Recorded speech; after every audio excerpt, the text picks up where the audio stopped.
Hi friends, நம்ம விஜய் மல்லி ஸ்டோரியில் வந்து மல்லியோட மனக்குமரல் வந்து போன எபிசோடில் காமிச்சிருக்காங்க அப்படின்னு சொல்லலாம். மல்லிக்கே தெரியாமல் மல்லியோட வேதனைகள் வந்து ரொம்பவே அழகாக எக்ஸ்பிரஸ் பண்ணியிருக்காங்க அப்படின்னே சொல்லலாம். ஸோ என்ன அப்படின்னு பார்த்தீங்கன்னா, மல்லியை வந்துட்டு வீட்டுக்குள்ளே வராங்க. அன்னபூர்ணி அம்மா வந்து மல்லியை பிடிச்சி திட்டுறது மட்டும் இல்லாமல் அடிக்க போகிறாங்க. ஆனால் அவங்க மாப்பிள்ளையான விஜய் வந்துட்டு அவள் கையை பிடிச்சிட்டு அப்படியெல்லாம் பண்ணாதீங்கம்மா, விட்டுருங்க அவளை அப்படின்ற மாதிரி சொல்கிறது. அண்ட் தென் வந்துட்டு இது அப்படியே விட்டால் அது வலிக்கே ஆகாது மாப்பிள்ளை அப்படின்னு சொல்லிட்டு ஒரு அம்மாவை அவங்கள வந்து அதட்டுறது, இந்த மாதிரி எல்லாம் நிறைய விஷயங்கள் பண்ணுறாங்க. ஆனால் கரெக்ட் டைமில் அது பண்ணுறாங்க. பட் ஆனால் அவங்கக்கிட்ட இன்னி கொஞ்சம் நல்லா கேட்டிருந்தாங்க அப்படின்னா அவங்க மனசில் என்ன இருக்குது அப்படிங்கிறது ஓப்பனாக அவங்க சொல்லியிருப்பாங்க. ஆனாலும் வந்து அது எல்லாமே வந்து தடுத்துடுறாரு விஜய் அப்படின்னே சொல்லலாம். ஆனால் வந்து விஜய் வந்துட்டு பார்த்தீங்கன்னா இது வந்து ஸ்மூத்தாக தான் ஹேண்டில் பண்ணும் அப்படிங்கிற மாதிரி சொல்கிறாங்க. அப்புறம் தான் அன்னபூர்ணியம்மா அங்கேருந்து விலகி போகிறாங்க. இப்படியே விட்டு ஆகாது மாப்பிள்ளன்னு போகிறாங்க. கரெக்டாக அந்த டைம் பார்த்து தான் மல்லி வந்து பார்த்தீங்கன்னா அந்த டைவர்ஸ் பெட்டிஷனை எடுத்துட்டு வராங்க. அங்கே திரும்பி பார்த்துட்டு ஜன்னலில் வச்சுருக்காங்க. ஸோ அதை எடுத்துட்டு உள்ளே வராங்க. கண்டிப்பாக அன்னபூர்ணி அம்மா பார்த்துருப்பாங்க அந்த எதிர்பார்க்கப்படுது. அது மட்டும் இல்லாமல் விஜய் வந்துட்டு அவ்வளோ அழகாக வந்து வெண்பா எவ்வளோ வேதனைப்பட்டுட்டு இருக்காங்க அப்படின்னு சொல்லிட்டு சொல்கிறாங்க. ஸ்கூலில் வந்து மீட்டிங்க்கு வராததுனால மிஸ் இந்த மாதிரியெல்லாம் நிறைய விஷயங்கள் சொல்கிறாங்க.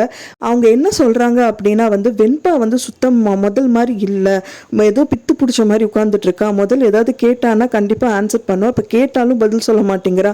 அதுக்கு காரணம் நீதா அப்படிங்கிற மாதிரி சொல்கிறாங்க. அது மட்டும் இல்லாமல் எவ்வளோ ஸ்மூத்தாக சொல்லி முடிக்கணுமோ அவ்வளோ ஸ்மூத்தாக சொல்லி முடிச்சிட்டாரு விஜய். அது மட்டும் இல்லாமல் நான் வந்து இவ்வளோ தூரம் கஷ்டப்படுறது நீயும் வெண்பாவும் நல்லா இருக்கணும் அப்படிங்கிறதுக்காக தானே மல்லி அப்படின்னு சொல்லிட்டு அங்கேருந்து கிளம்பி போயிடுறாரு.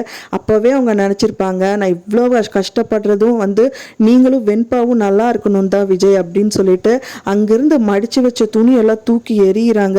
ஸோ அது பார்க்கும்போதே ரொம்ப வேதனையாக இருக்குது அப்படின்னே சொல்லலாம். ஸோ என்ன ஒரு கொஸ்டின் மார்க் இந்த சீரியலில் அப்படின்னு பார்த்தீங்கன்னா, அன்னபூர்ணி அம்மாவது அங்கேருந்து இறங்கி போனாங்க கண்டிப்பாக இருங்க அப்படின்னு சொல்லிட்டு. ஆனால் விஜய் அங்கேருந்து கிளம்பி போயிட்டாரு. விஜய் அடுத்த நிமிஷம் அவங்க என்ன பண்ணுறாங்கன்னு பார்த்துருந்தாங்கன்னா அவங்க அழுதுறத அவங்க கண்டிப்பாக பார்த்துருப்பாங்க. ஸோ அப்போ என்னதான் மல்லி பிரச்சனை, தயவு செஞ்சு எங்கிட்ட சொல்லுன்னு சொல்லி அவங்க விடாமல் கேட்டிருந்தாங்க அப்படின்னா நிறைய விஷயம் வந்து சொல்யூஷன் கிடச்சிருக்கும். ஸோ இது ரெண்டு பேருமே பண்ணலை. பட் ஆனால் அன்னபூர்ணி அம்மா பண்ணிடுவாங்கன்னு தான் எனக்கு தோணுது. ஏன்னா கடைசி வரைக்குமே அன்னபூர்ணி அம்மா தான் வந்துட்டு மல்லியை வந்துட்டு ஏதோ இருக்கு அப்படின்னே சொல்லிட்டு இருக்காங்க.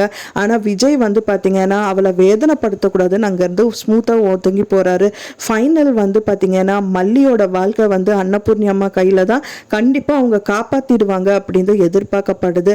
ஒன்ஸ் அவங்க மட்டும் அந்த டைவர்ஸ் பெட்டிஷனை பார்த்துட்டாங்க அப்படின்னா கிரேட் சொல்யூஷன் மல்லிக்கு அப்படின்னே சொல்லலாம். ஸோ நீங்கள் என்ன நினைக்கிறீங்க அப்படின்னு சொல்லிட்டு உங்களோட கருத்துக்களை மறக்காமல் எனக்கு கமெண்ட்டில் ஷேர் பண்ணுங்கள் ஃப்ரெண்ட்ஸ். நான் சொன்ன இந்த தகவல் உங்களுக்கு பிடிச்சிருக்கும்னு நினைக்கிறேன். பிடிச்சிருந்தால் மறக்காமல் லைக் பண்ணுங்கள், ஷேர் பண்ணுங்கள், கமெண்ட் பண்ணுங்கள், சப்ஸ்கிரைப் பண்ணுங்கள்.